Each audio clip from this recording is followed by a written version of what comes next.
It seems extra still around me. I think we'll record. Growing up, I was a C student. It wasn't that I didn't care. I loved learning and still do. But I didn't care about what the teacher thought about what I had learned. By the time I reached high school, I had the opportunity to have some very interesting teachers. I believe they were trying to wake us up. And one of these teachers allowed us to grade ourselves. When she asked me what I thought I should receive as a grade, I told her a C, again explaining what I just told you. I had learned so much, and I loved her class, but I never did any of the take-home assignments or offered anything external to my own mind.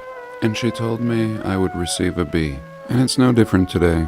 I can only offer you something that I would enjoy, something that interests me, with the hopes that it might interest you as well. With that said, welcome.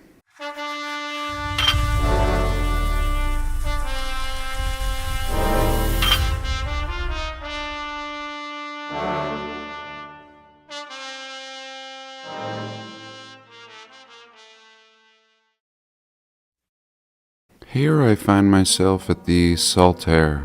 We've looked at the Saltaire before, what seems like many years ago, and now it's been floating around the Tartaria community because it completely fits in this old world research.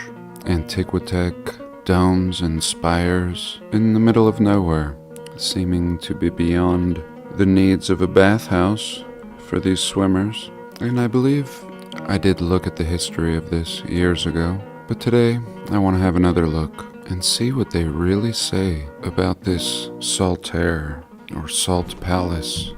Maybe 20 years ago I saw a music concert in this building. It no longer looks like this. Today it looks more like this. Pretty lame in comparison.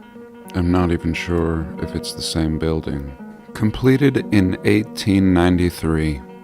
What reason could we have to build something like this today and over 120 years ago? It's not even in Salt Lake City. Let me show you. Here we have Salt Lake City, and somewhere out here is the Saltaire. I'm not even sure where it is. They're not even sure where it is. Okay, here we go. About 19 minutes past the airport. And really, it seems like it takes 19 minutes to get to the airport. But nonetheless, out here on the edge of this lake, as random as anything could be, the people decided to build this. Now again, if we look at the old pictures, the whole thing's in water and looking much more glorious than this building with a mere 7 puny domes. Quite a few domes missing. Can we park the man down here? And here we go. So no more swimming all around it. And I think this is an interesting clue. We have this massive tower up here, perhaps part of the Kennecott mine, and they're just mining the hell out of this mountain. To this day, ruining the water source in West Valley, and Salt Lake would be out here. And this Saltaire pretty much being on the north flank of these mountains and what seems like an obelisk. Currently, I think smoke does come out of it periodically, and I can't help but feel like this original building had a much greater purpose than some silly bathhouse, as seen here. I've never known a single person that has ever swam in the Salt Lake. It's actually kind of gross. And were these swimmers just posing to help explain away this anomaly found in early Salt Lake City? And again, this is the footprint. Really strange, swampy, and a lot of anomalies out here. Seen with these, what I believe are ancient lions. Just a whole mess of activity that is not being utilized today. Right off the side of the highway, over here as well. The Kennecott Tailing Pond, number 1. And really looking like the Civilization Wipeout Pond. Perhaps an old star fort was here. And really a lot of anomalous angles out here. And again, it was completed in 1893. It was jointly owned by a corporation associated with the Church of Jesus Christ of Latter-day Saints and the Salt Lake and Los Angeles Railway, which was constructed for the express purpose of serving the resort. So they're calling it a resort. It's the name that has been given to several resorts located on the southern shore of the Great Salt Lake. So very fascinating. Now we learn that there were several resorts, perhaps of this nature. Saltaire was not the first resort built on the shores, but the most successful. It was designed by architect Richard Kletting, said to have designed many buildings, including the state capitol, the Enos Wall Mansion, the original Salt Palace, and the original Saltaire Resort Pavilion. We talked about this man before when reviewing the history of the capital. He apparently won a contest to build a capital in the same fashion as all capitals, found everywhere. Why even hold a contest?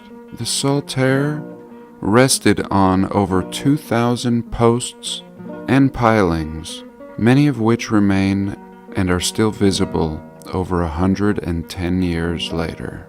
And that would be all these pillars that it's sitting on. Just absolutely stupid to think that people in an early time period would just go out and build in the water. Not to mention the impossibility and complication imposed on your newly built structure. The Saltaire was a family place, intended to provide safe and wholesome recreation with the open supervision of church leaders. Trains left every 45 minutes from Salt Lake, bringing passengers to and from the Saltaire. The Saltaire was one of the early amusement parks, and for a time the most popular family destination west of New York. It was so successful the church finally sold the resort in 1906. Only worth hanging on to for a little over 10 years. What is the church doing investing in resorts on lakes in this early time period, only to walk away from their investment after 10 years? A swimming resort, seeming very churchy. And that's the end of that story. That's the history. Now we move into demolition. Does this make any sense? Again, in our research, we tie such buildings to other buildings found throughout the realm. We understand these as ether, atmospheric gathering technology, Antiquitech. We see these same antennas found on buildings all over the world. This is not unique to Salt Lake, and this is not cheap. This is fabricated and is clearly past technology, not ornamentation, and they're found on all the buildings. And in this case, really lending to this theory when discarding the narrative and examining it with fresh eyes. Here, from one side, gathering the ether from the air, always placed as high up as possible, as the charge is greater. Hence the reason for towers and monuments, and really placing this tech as high up as possible. And now to further this technology, they have placed it out in the salt water. Salt water is a great conductor of electricity, and this would be a good reason for building a building of this nature out in the water. No other good reason could be given, especially in an early time period where resources are limited and there would be a great need for simplification of everything. This is not simple. This is anything but simple. When we look at the history of Salt Lake City, we are shown something simple. In one breath, they want to portray this as 1880s Salt Lake City, and 10 years later, we're building things like this?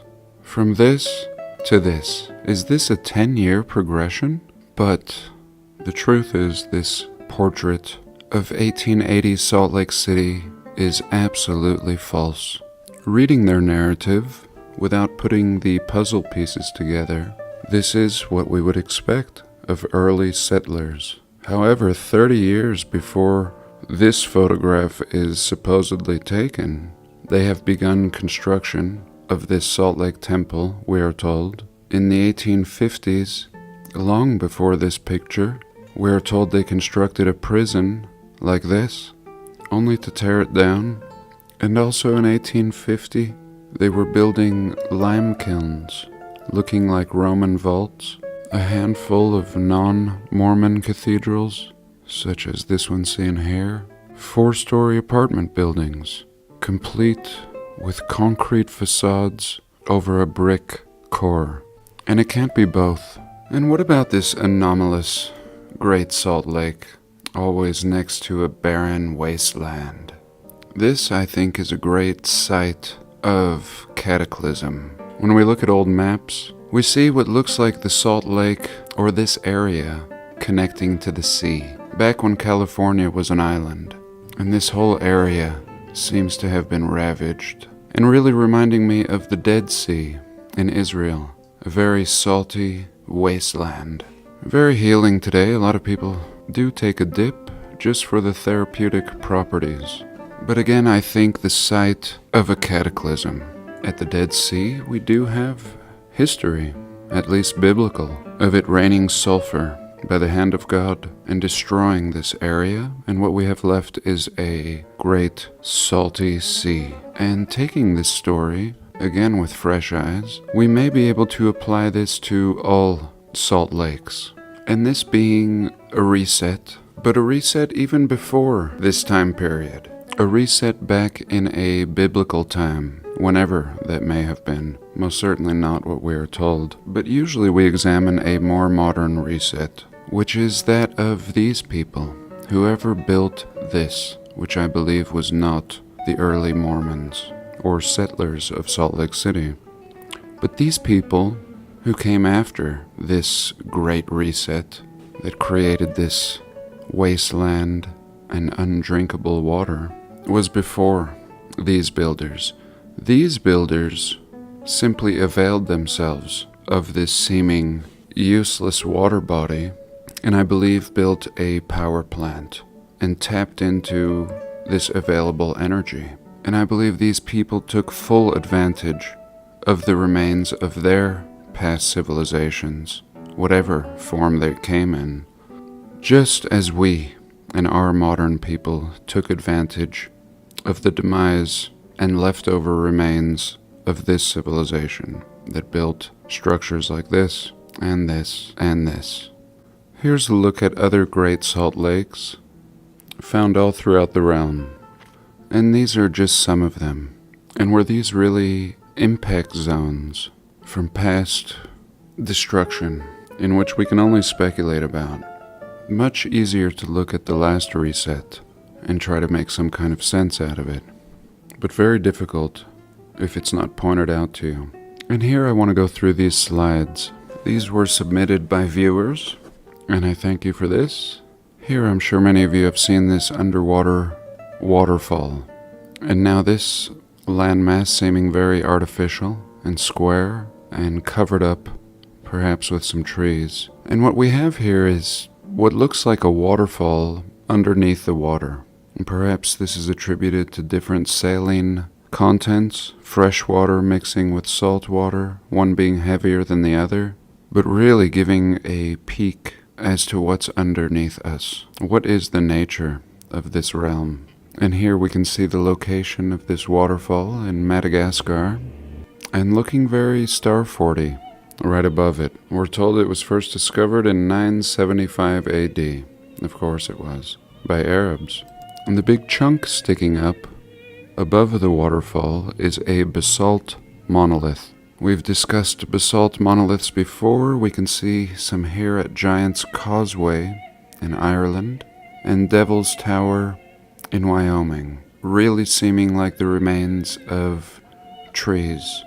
And when it comes to Devil's Tower, I have always seen it as a tree stump, ever since my youth. I don't care what anybody says. But when it comes to this formation, especially with this artificial coastline seeming anything but natural, I could also see this being a melted building, And perhaps this waterfall simply being part of some ancient giant plumbing.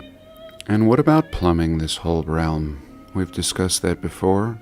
Everything seeming to tie back to the underground. Tunnels kept secret to most, seeming to connect every major site throughout this realm. And again, seeming like some great technology was being employed that's no longer in use. Could this drainage system have become plugged up and malfunctioned? Could it have sent water coursing upwards, flooding the realm? This plug hole is found in England at the Lady Bower Reservoir. And again, thank you for this share. This looks like some excellent boots on the ground and absolutely mind-blowing. The stonework around it. Just think about plumbing your house. Here we're talking about plumbing on a grand and massive scale in a very early time period. Now, not even being utilized. Not even understanding what this may have really been. Here we see a plug hole on each side of the reservoir. Massive. And it looks like it feeds in through these ports. And I'm sure they would have been utilizing this, at the very least, in a hydroelectric fashion. We're told it was constructed in less than 10 years, and it took 2 years to fill. It was officially opened in 1945. We're told it's not a solid masonry dam, but rather a clay-cored earth embankment, and it sure looks like masonry to me.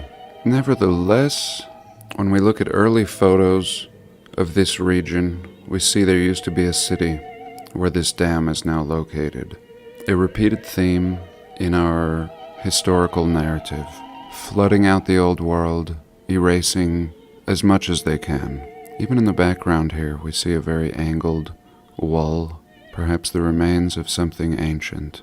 And again, if these plug holes may have malfunctioned, or some other event flooding out our entire realm with both water and extreme heat, then most of what we see would be unrecognizable from the civilization that existed several resets ago. One such civilization can be seen here, found at the Yonaguni Monument in Japan. And in my opinion, this is one of the best proofs of an advanced civilization that we have been told nothing about. Here we can see the location in Japan, an island off the southwest body of Japan. And of course, this place is in ruins, but yet so much is preserved, beyond a shadow of a doubt, that this was created by some of the most advanced people that are never spoken about in our narrative. Anywhere from 4 to 25 meters below the surface, we're told this is made of sandstone and mudstones. And this really lends to the idea that there is no natural landmass. At one point, once upon a reset, long ago, this realm was built from the ground up. And what we call mountains and hills and canyons are only the remains of this past civilization. And perhaps because this is underwater, it was preserved. There's no rubble on it, no vegetation growing. And here's ultimately what this complex looks like. Down here we see an arched gate, an entryway. And what is this? A city, a vehicle, a piece of tech? Let me know what you think. Some believe this could be part of Lemuria, or the land of Mu, a people that existed at the time of Atlantis, which would have been on the other side here. Of course, Plato talked about these two continents sinking into the oceans. And did they really sink, or did the water level rise, erasing most of the population of this time? But we don't have to go deep into the ocean to find the remains of the past civilizations. Again, this I believe is a very old one. But here, a share submitted by Ramon shows 1920 New Jersey, a tunnel that is 22 miles long, and looks like this. 1920. Now this is way overkill for a 1920s sewer system. And Ramon tells us sometimes they call sewers water mines. He says he has a 74-year-old friend who told him about some entrances he knew about. He also explained he used to clean Roman pipes in the outskirts of town in his younger years. Some were over 6 kilometers long. According to the narrative, the Etruscans laid the first underground sewers in the city of Rome around 500 BC. Of course, I don't believe in these timelines, or the Romans for that matter, but this is the narrative. Building underground sewers in 500 BC, and we're supposed to swallow this. And here's a look at the sewer system in Paris. Everything in red, and all these sewer systems looking the same, no matter which country you're in. The oldest sewer systems look like this. Here we can see the sewers of Hamburg, Germany, and really resembling a modern-day subway system. Down here would be the tracks, and we have the platform. And here's a ticket office in New York City. And look at this junky little ticket booth made of wood that they just stuffed in the corner of this subterranean inheritance. Doesn't matter. Make a ticket booth in this corner, turn parts of it into a sewer system, and other parts into subways. And lastly, I just want to tie this into petrification. These salty lakes have a high deposit of sodium carbonate, which was once used in Egyptian mummification, we are told. And sure enough, this salt water does petrify.